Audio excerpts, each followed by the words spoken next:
Hi sisters. Okay, I have to admit, I am a little nervous to make this video, but I'm doing it. I'm showing up for you, for myself, for my program that I've just started. And I am here to deliver you a message of what I have learned so far about the science of intuition. So, some of you already know I am doing a program to become a certified intuitive guide with the Institute for Intuitive Intelligence. And our first deep dive into the very first module of the program has been all about the science of intuition. So I want to share my understanding, just my understanding of what we have learned so far. And it's taken me so long to do this video because I have so many points that I would like to share with you, like pages and pages and pages of notes that I've shared with Hannah, and wow, I could just go on and on and on. But let's go over some concise information about the heart and the intelligence of the heart today. And again, this is my understanding of what I have learned and my research outside of the program as well. So here's the deal. We're here in Innerbloom, right? We are dedicated to the journey that happens from here. Why is our logo a woman with blooms coming out of her heart, not her head? We made a very clear distinction when we were making the logo for this brand. It's because the inner bloom happens from the heart space, 100%. We didn't put it in the solar plexus chakra, we didn't put it in the root chakra, not in the crown or the third eye. And actually in the spiritual community, a lot of people think that the third eye is responsible for receiving messages, intuition, and intelligence. And the information that I would like to offer you today is that it actually comes through the heart. And you are not receiving intuition and outside information. You are actually just communicating with the one intelligence that lives within the heart. So when you get an intuitive hit, and that's very important to the inner bloom process, right? We always want you to decide what's true for you and disregard everything that we should be blooming into and act on our own accord, on our own intuition. So when you get this time with your intuition, you are not trying to communicate with an outside source that is not you. You are not trying to pull information from somewhere that is not you. You are actually communicating from within and expressing outwards, making it clear to yourself what the message is inside. And that is, even if you are getting a visual, it is not through the third eye, it is through the heart. That is what Ricky Jane, who is the principal at the Institute, has hypothesized, and I really agree. Now, I'm gonna bring up our book of the month, Louise Hay, You Can Heal Your Life. I'm gonna bring that up in a bit. But I wanna talk about the heart itself. The heart has actually been studied so much more in the last decade and in the last 20 years because they have found that the heart has a little brain. The heart has 40,000 neurons that are acting as a brain, meaning those neurons learn, they remember, and those are things that we thought to have only happened in our head. And with multiple studies that I could tell you right now, I will just tell you one. I will just pick one. Because in my own research, and you can do your own research as well, as to how complex and independent of the brain that this heart really is, there are experiments and studies and stories documented by doctors who have done heart transplants, and the memories from the person who had died and given the organ of the heart to the person who needed the donation, actually ended up with the memories of that person who had died. I mean, the stories are just amazing. But I'm gonna share this one experiment, this one study with you. So, there is the HeartMath Institute located in the US who is doing all of these studies. And to paraphrase, the study is that there are participants who are put into the heart space, not by hypnosis, not by psychedelics, not by anything outside of themselves besides coming to the heart space and being in heart resonance and having compassion and appreciation, thinking of something that resonates with those vibrations. And with wires all over them, their heart patterns are tracked. And so is their brain. The scientists were going to put up images of things that would evoke a certain emotion, right? An image that would evoke stress, an image that would evoke sadness, an image that would evoke empathy right away. And what they found was that the heart was actually picking up those frequencies before the scientist showed the image. Then the brain shortly after the heart, I should say. And what they came to the conclusion about was that the heart is actually the first source of these emotional responses, and not the brain, as we had thought before. Now, the reason why we say the heart and its little brain is so intelligent is because it can, again, learn and keep memories and create neural pathways the same as the brain does. And when we are actually in heart resonance, we can communicate between the heart and the brain in harmony. And Greg Braden, I did some outside research in Greg Braden's talks and books. He talks about the harmonizing of these two aspects instead of this, oh, my mind wants to control me, or oh, my heart wants to lead me, but my brain says no. None of that. We can align them. We can be in harmony. They want to work together. But we must recognize that the heart has intelligence. And beyond that study, another thing about the heart is that is where our vibration comes from. Now, you've probably heard me say, and plenty of Instagram gurus say, that your feeling state determines your vibration.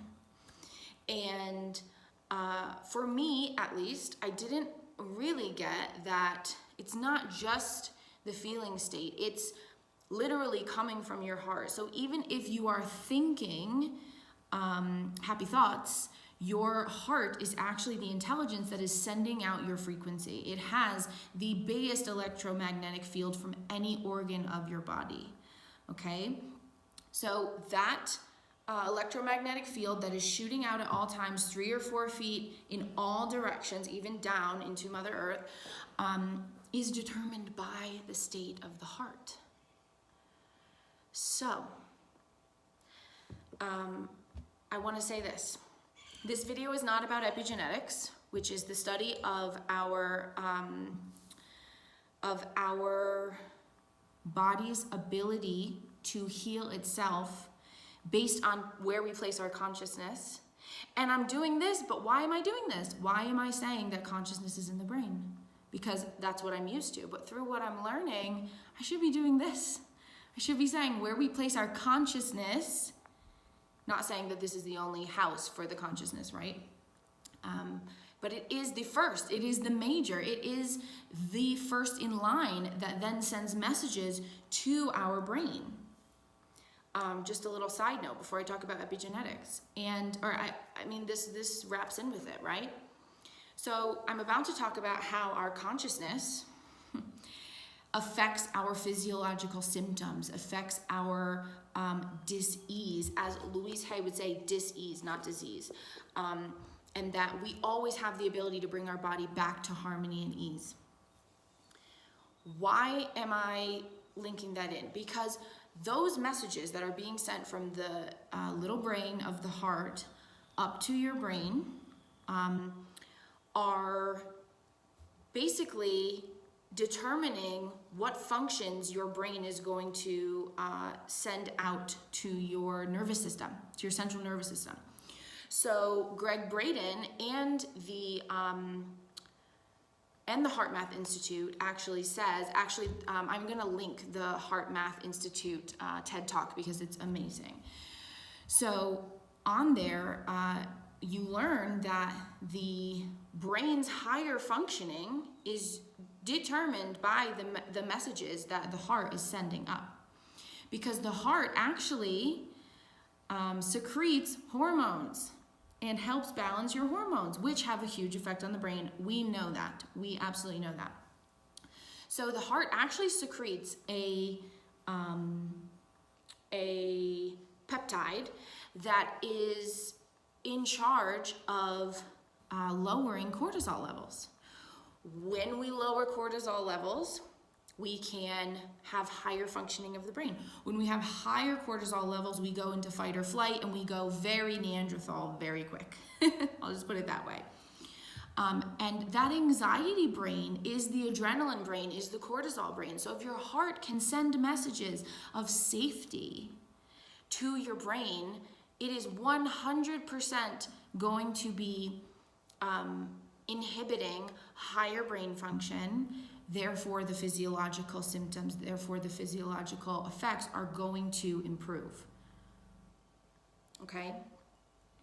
Now, I would say the same goes for states of panic that are coming straight from your heart. I think that absolutely is going to send a message to the brain to get in that fight or flight mode and send out the stressors, send out the survival techniques to the body. 100%. It's not always sunshine and rainbows, okay?